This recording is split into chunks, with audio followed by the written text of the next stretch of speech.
Assalamualaikum warahmatullahi wabarakatuh. A'udzu billahi minasyaitonir rajim. Bismillahirrahmanirrahim. Alhamdulillahi rabbil alamin wa bihi nasta'inu ala umurid dunya waddin. Asyhadu an la ilaha illallah wahdahu la syarikalah wa asyhadu anna Muhammadan abduhu wa rasuluh la nabiyya ba'dah. Allahumma salli ala Muhammad wa ala ali Muhammad kama sallaita ala ali Ibrahim innaka Hamidum Majid. Allahumma barik ala Muhammad wa ala ali Muhammad kama barakta ala ali Ibrahim innaka Hamidum Majid. Subhanaka la ilma lana illa ma 'allamtana innaka antal alimul hakim. Rabbi shrah li sadri wa yassir li amri wahlul 'uqdatam min lisani yafqahu qawli. Amma ba'd. Dalam kesempatan ini saya mengajak dan mengingatkan diri saya sendiri, tuan-puan, bapak, ibu, saudara dan saudari, untuk kita saling mengingatkan atau saling berpesan dengan kebenaran yang bersumber dari Al-Quran dan As-Sunnah. Tuan-puan, bapak, ibu, saudara dan saudari sekalian yang dirahmati Allah Subhanahu wa Ta'ala, dalam kesempatan kali ini kita akan membincangkan ruqyah berasaskan As-Sunnah yang berkaitan dengan sakit dan kematian. Di dalam kitab Al-Adhkar Imam An-Nawawi ada beberapa zikir dan doa yang telah diriwayatkan dari Rasulullah SAW yang berkaitan dengan sakit dan kematian. Beberapa di antaranya kita akan bincangkan dalam kesempatan ini, yaitu ruqyah dengan al-muawwidat yang dibaca sebelum tidur dan ketika sakit. Hadis yang pertama dalam Sahih Al-Bukhari telah diriwayatkan hadis dari Uqail, dari Ibnu Syihab, dari Urwah, dari Aisyah radhiyallahu anha. Beliau mengatakan, anna Nabiyya sallallahu alaihi wasallam kana idza wa ila firashihi kulla lailah jama'a kafaih thumma nafasa fihima wa qara'a fihima qul huwallahu ahad wa qul a'udzu birabbil falaq wa qul a'udzu birabbin nas thumma yamsahu bihima mastata'a min jasadih yabda'u bihima ala ra'sih wa wajhih wa ma qabala min jasadih yaf'alu dhalika thalatha marrat.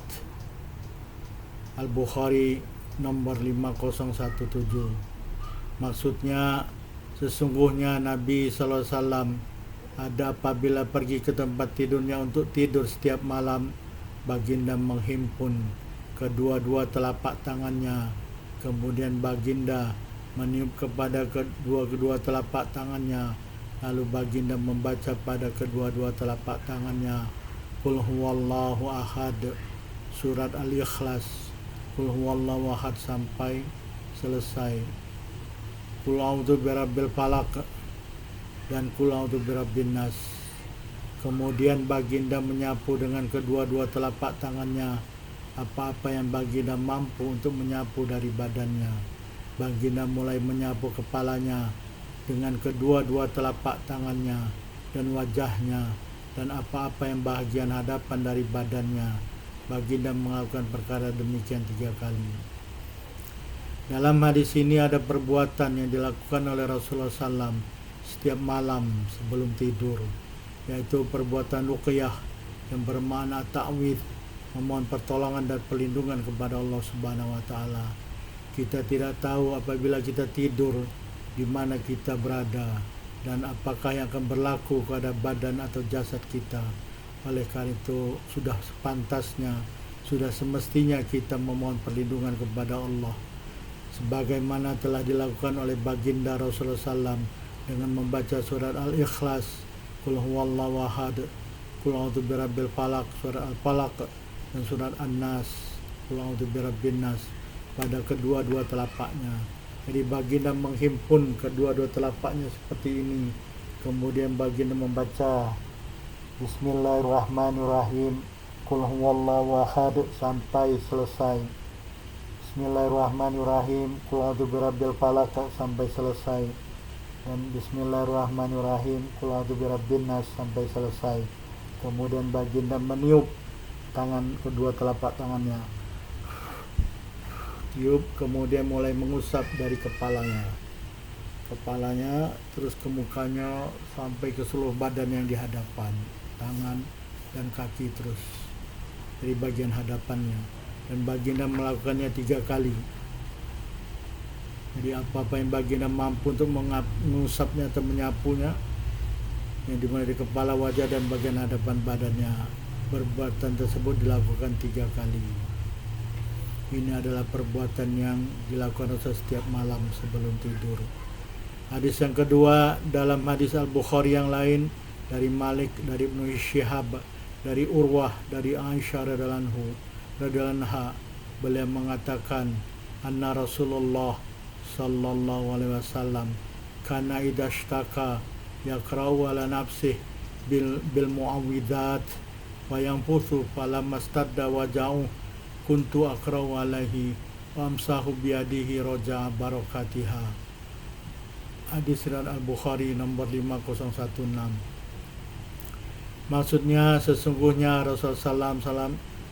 Rasulullah SAW ada apabila sakit membaca atas dirinya dengan al-muawwidzat dan meniup. Tatkala sakitnya semakin berat, aku, kata Aisyah radhiyallahu anha, membaca atas diri baginda dan aku mengusap dengan tangan baginda karena mengharap barokat tangan baginda. Dalam hadis ini, sesungguhnya Rasulullah ada meruqyah dirinya apabila sakit dengan membaca al-muawwidzat atas dirinya dan meniup. Ibnu Hajar Al-Asqalani dalam kitabnya Fathul Bari mengatakan, al-muawwidzat adalah surat Al-Ikhlas, Al-Falaq dan An-Nas. Perkara ini berdasarkan hadis yang telah disebutkan tadi, yaitu hadis Al-Bukhari nomor 5017, bahwasanya Rasulullah SAW meruqyah dirinya dengan ketiga-tiga surat tersebut setiap malam. Selain itu, Ahmad bin Hanbal, Ibnu Khuzaimah dan Ibnu Hibban telah mengeluarkan hadis dari Uqbah bin Amir. Beliau mengatakan, qala li Rasulullah sallallahu alaihi wasallam, qul huwallahu ahad wa qul a'udzu birabbil falaq wa qul a'udzu birabbin nas ta'awwadz bihinna. Maksudnya, Rasulullah bersabda kepadaku, qul huwallahu ahad dan qul a'udzu birabbil falaq dan qul a'udzu birabbin nas, bertawuslah kamu atau memohon perlindungan kamu dengan ketiga-tiga surat tersebut. Jadi al-muawwidzat di sini adalah al-muawwidzat secara umumnya adalah surat Al-Ikhlas, qul huwallahu ahad, qul a'udzu birabbil falaq dan qul a'udzu birabbin nas. Dalam hadis ketiga dalam riwayat Al-Bukhari juga riwayat yang lain dari Uqail, dari Ibnu Syihab, dari Urwah, dari Aisyah radhiyallahu anha, anna Rasulullah sallallahu alaihi wasallam kana idza khada madja'ahu nafatha fi yadayhi wa qara'at bil muawwidzat wa masabihim majasada. Al-Bukhari nomor 6319. Maksudnya, sesungguhnya Rasulullah SAW ada apabila pergi ke tempat tidurnya dan tidak tidur, baginda meniup pada kedua-dua telapak tangannya dan membaca al-muawwidzat, yaitu surat Al-Ikhlas, surat Al-Falaq dan surat An-Nas, dan baginda mengusap badannya dengan kedua-dua telapak tangannya. Jadi seperti tadi, baginda mencontohkan dengan menghimpun kedua-dua tangannya, membaca Bismillahirrahmanirrahim, qul huwallahu ahad sampai selesai, Bismillahirrahmanirrahim, qul a'udzu birabbil falaq sampai selesai, qul a'udzu birabbin nas sampai selesai. Kemudian baginda meniup tangannya seperti itu, kemudian menghapus dari kepala, wajah sampai seluruh badan yang hadapan. Jadi dalam hadis ini juga, apabila hendak tidur Rasulullah SAW membaca surah Al-Ikhlas, Falaq dan Nas dan mengusap muka, kepala, muka dan badannya serta kaki dan tangan. Perawi hadis ini adalah Uqail yang sama dengan hadis Al-Bukhari nomor 5017. Dalam hadis ini disebut al-muawwidzat, manakala dalam hadis 5017 disebutkan qul huwallahu ahad, qul a'udzu birabbil falaq, dan qul a'udzu birabbin nas. Oleh karena itu al-muawwidzat adalah qul huwallahu ahad, qul a'udzu birabbil falaq, dan qul a'udzu birabbin nas. Hadis keempat dalam riwayat Al-Bukhari yang lain dari Yunus, dari Ibnu Syihab, dari Urwah, dari Aisyah radhiyallahu anha, beliau mengatakan, kana Rasulullah sallallahu alaihi wasallam idawa ila firashin nafasa fi kafai bikul huwallahu ahad bil muawwidzatain jami'a thumma yamsahu bihima wajhaha wa ma balagot yadahu min jasadi. Qalat Aisyah falamma ishtaka kana ya'muruni an afala dzalika bih. Hadis Al-Bukhari nomor 5748. Maksudnya adalah Rasulullah SAW apabila pergi ke tempat tidurnya hendak tidur, baginda meniup pada kedua-dua telapak tangannya dengan membaca qul huwallahu ahad atau surat Al-Ikhlas, surat Al-Falaq dan surat An-Nas, al-muawwidzatain, surat Al-Falaq dan surat An-Nas. Jadi 3 surat, surat Al-Ikhlas, Al-Falaq dan An-Nas, semuanya. Kemudian baginda meniup kedua-dua telapak tangannya dan menyapu dengan kedua telapak tangannya wajahnya dan apa-apa bagian dari badannya yang kedua-dua telapak tangannya sampai ke bagian tersebut. Aisyah mengatakan, tatkala baginda sakit, baginda ada menyuruhku untuk melakukan perkara tersebut untuk baginda. Dalam hadis ini, baginda apabila hendak tidur membaca dan meniupkan pada kedua-dua telapak tangannya surat Al-Ikhlas, surat Al-Falaq dan An-Nas semuanya. Kemudian baginda mengusap atau menyapu seluruh wajahnya, muka, wajah dan badannya. Dan kala baginda sakit, baginda menyuruh Aisyah radhiyallahu anha untuk melakukan perkara demikian untuk baginda. Dalam hadis ini, baginda Rasulullah SAW telah mengajarkan kepada Aisyah radhiyallahu anha dan umat Islam seluruhnya untuk senantiasa atau setiap hari melakukan perbuatan dilakukan baginda sebelum tidur dan melakukan ruqyah apabila sakit dengan membaca surat Al-Ikhlas, Al-Falaq dan An-Nas. Jadi ruqyah, baginda meruqyah pada dalam keadaan sehat maupun dalam keadaan sakit, sebelum tidur dalam keadaan sehat dan dalam keadaan sakit juga baginda meruqyah dirinya. Dan apabila baginda tak mampu untuk melakukannya, baginda meminta Siti Aisyah radhiyallahu anha untuk melakukan ruqyah, kemudian mengusapkan wajah baginda dan badan baginda dengan tangan baginda. Dalam hadis ini juga baginda mengajarkan umat Islam bahwa kalau seorang suami sakit atau seseorang sakit, maka suami atau istrinya boleh meruqyahnya dengan surat Al-Ikhlas, Al-Falaq dan An-Nas, seperti yang dilakukan oleh Aisyah terhadap baginda Rasulullah SAW. Oleh karena itu lebih baik apabila seorang sakit diruqyah oleh keluarganya sendiri atau mahramnya, baik itu suami atau istri, anak-anak, abang, kakak atau adik-adik, dan mahramnya yang lain. Kandungan hadis ini menghimpun kandungan hadis Al-Bukhari nomor 5016 dan 5017. Hadis yang kelima dalam riwayat Al-Bukhari yang lain dari Ma'mar dari Al-Zuhri dari Urwah dari Aisyah radhiyallahu anha, anna Nabi sallallahu alaihi wasallam kana yang fusu ala nafsihi fil marad alladhi mata fi bil muawwidzat falamma taqula kuntu anfitu alai bihinna wa amsahu bi yadi nafsihi li barakatiha fasa'altul zuhriya kaifa yanfitu qala kana yanfitu ala yadai thumma yamsahu bima wajha. Al-Bukhari nomor 5735. Maksudnya, sesungguhnya Nabi SAW ada meniup atas dirinya ketika baginda sakit menjelang wafat dengan surat Al-Muawwidzat. Sekali lagi, Al-Muawwidzat adalah surat Al-Ikhlas, Al-Falaq dan An-Nas. Tatkala baginda tidak kuat untuk melakukan perkara tersebut, aku, kata Aisyah, meniup atas baginda dengan Al-Muawwidzat, dengan surat Al-Muawwidzat tadi, Al-Ikhlas, Al-Falaq dan An-Nas. Dan aku mengusap, kata Aisyah, aku mengusap badan baginda dengan tangan baginda sendiri karena barokat tangan baginda, karena mengharap barokat tangan baginda. Az-Zuhri ditanya bagaimana baginda meniup, beliau menjawab adalah baginda meniup atas kedua-dua telapak tangannya, kemudian baginda mengusap dengan kedua-dua telapak tangannya wajahnya. Dalam hadis ini baginda melakukan ru'yah pada dirinya sendiri ketika baginda sakit menjelang wafatnya dengan membaca surat Al-Ikhlas, Al-Falaq dan An-Nas pada kedua-dua telapak tangannya dan meniup kedua-dua telapak tangannya dan mengusap wajahnya dengan kedua-dua telapak tangannya.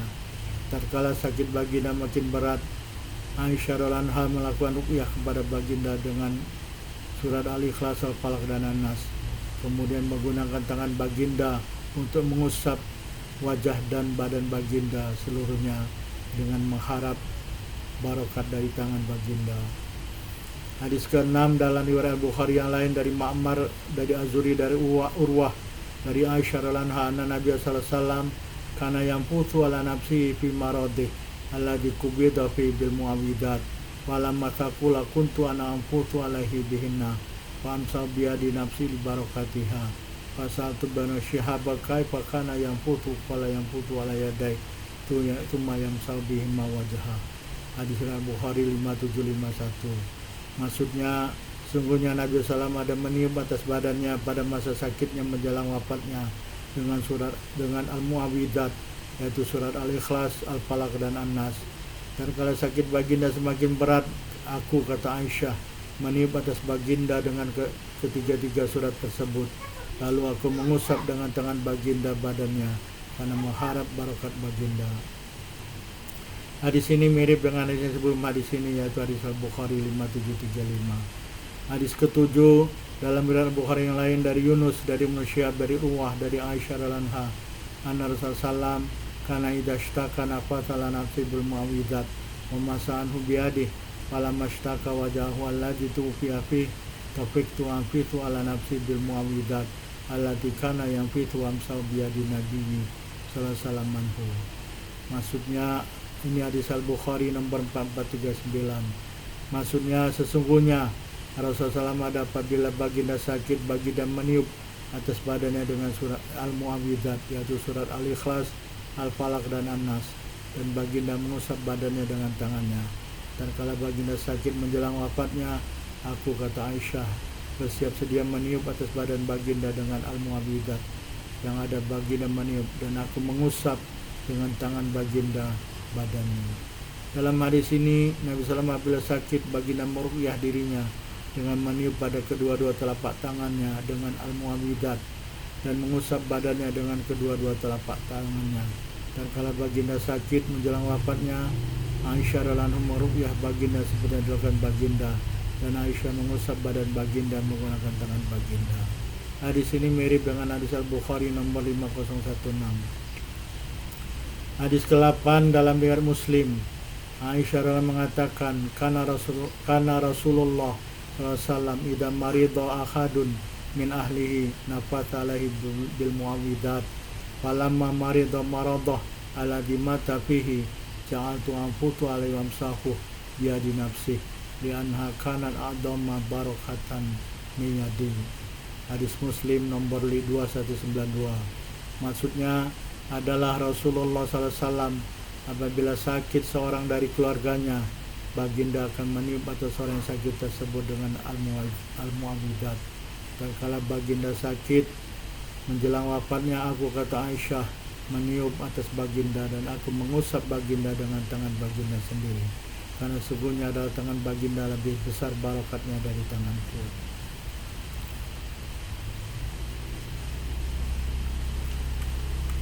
Dalam riwayat Muslim yang lain, Aisyah radhiyallahu anha mengatakan, anna Nabi sallallahu alaihi wasallam kana idza ishtaka yaqra'u ala nafsi bil mu'awwidat wa yanfutu falamma stadda wajahu kuntu aqra'u alaihi wamsau anhu biyadi wajah barakatiha. Hadis Muslim 2192b. Maksudnya sesungguhnya Nabi sallallahu alaihi wasallam ada apabila sakit, baginda membaca atas dirinya dengan Al-Mu'awwidat dan meniup dirinya. Dan kalau sakitnya semakin berat, aku, kata Aisyah, membaca Al-Mu'awwidat atas baginda dan aku mengusap baginda dengan tangannya dengan mengharap barokat tangan baginda.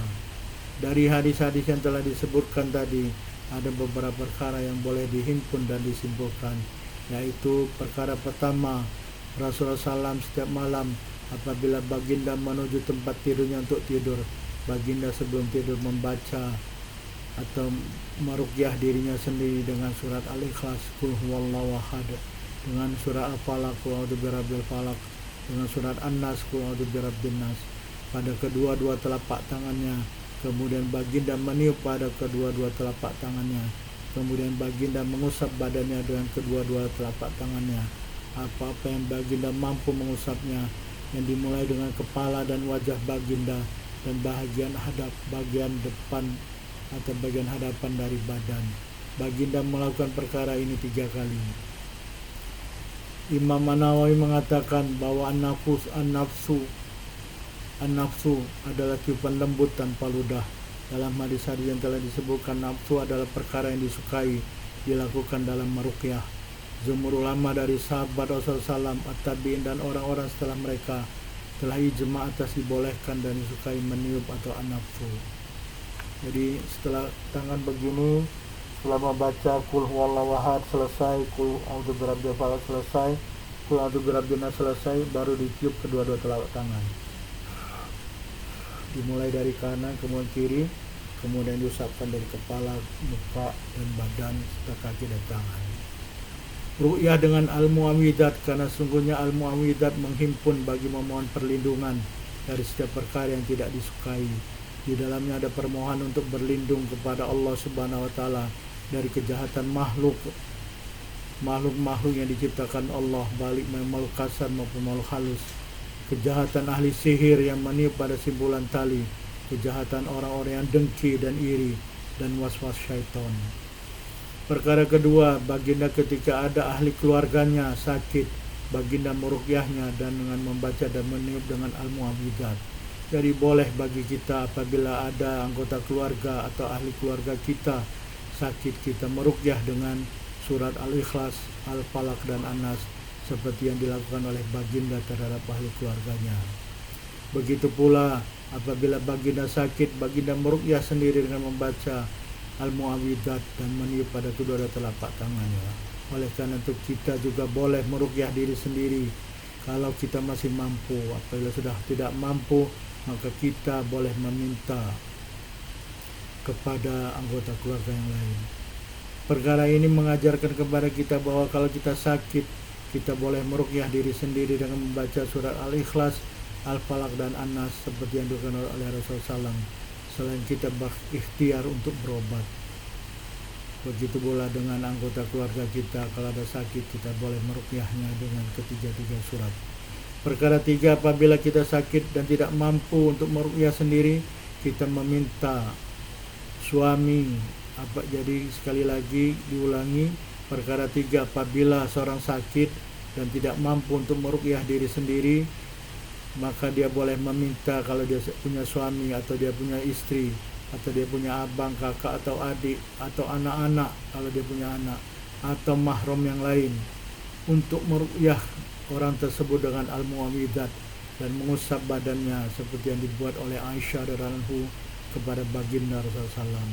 Perkara keempat, apabila ada ahli keluarga kita sakit menjelang kematian, selain mentalkinkannya, kita boleh melakukan ruqyah dengan al-mu'awidat kepadanya dengan memberitahu lebih dahulu bahwa Rasulullah SAW meminta Aisyah untuk meruqyah dengan al-mu'awidat ketika baginda menjelang wafat. Perkara ini ramai orang yang tidak tahu. Jadi boleh kita meruqyah orang yang menjelang kematian. Tapi kalau itu ada keluarga dekat atau keluarga kita boleh. Tapi apabila keluarga orang lain, maka kita mesti minta izin. Perkara kelima, waktu-waktu untuk meruqyah adalah sebelum tidur. Ini dalam keadaan sehat maupun dalam keadaan sakit, seperti yang disebutkan dalam hadis. Juga setiap selesai dari sholat wajib, karena waktu-waktu setelah sholat wajib adalah waktu-waktu dijabahnya doa. Telah diriwayatkan hadis dari Abu Amamah radhiyallahu anhu, beliau mengatakan, qila li Rasulillah sallallahu alaihi wasallam ayu doa asma, qala jawful lail akhir wa dubura salawatil maktubah. Hadis At-Tirmidzi nomor 3499, hadis hasan. Maksudnya dikatakan kepada Rasulullah SAW, Doa yang mana yang paling didengar? Doa yang mana yang paling didengar? Baginda bersabda, doa di sepertiga malam yang terakhir dan setelah sholat wajib. Jadi ada dua waktu-waktu ijabah dalam hadis ini, yaitu sepertiga malam yang terakhir dan selepas atau setelah sholat wajib yang 5 waktu. Telah diriwayatkan hadis dari Uqbah bin Amir radhiyallahu anhu, beliau mengatakan, amarani Rasulullah sallam an aqra bil muawwidzat tubura kulli shalah. Hadis Abu Dawud nomor 1523, hadis sahih. Maksudnya Rasulullah SAW telah menyuruh aku untuk membaca al-muawwidzat setelah setiap sholat. Jadi bacalah al-muawwidzat setelah setiap sholat wajib yang 5 waktu. Kemudian tiup pada kedua telapak tangan dan sapulah seluruh badan mulai dari kepala, wajah dan yang lainnya. Imam Nawawi mengatakan mengenai al-muawwidzat bahwa semestinya seorang membaca surat Al-Ikhlas bersama muawwidzatain, surat Al-Falaq dan surat An-Nas.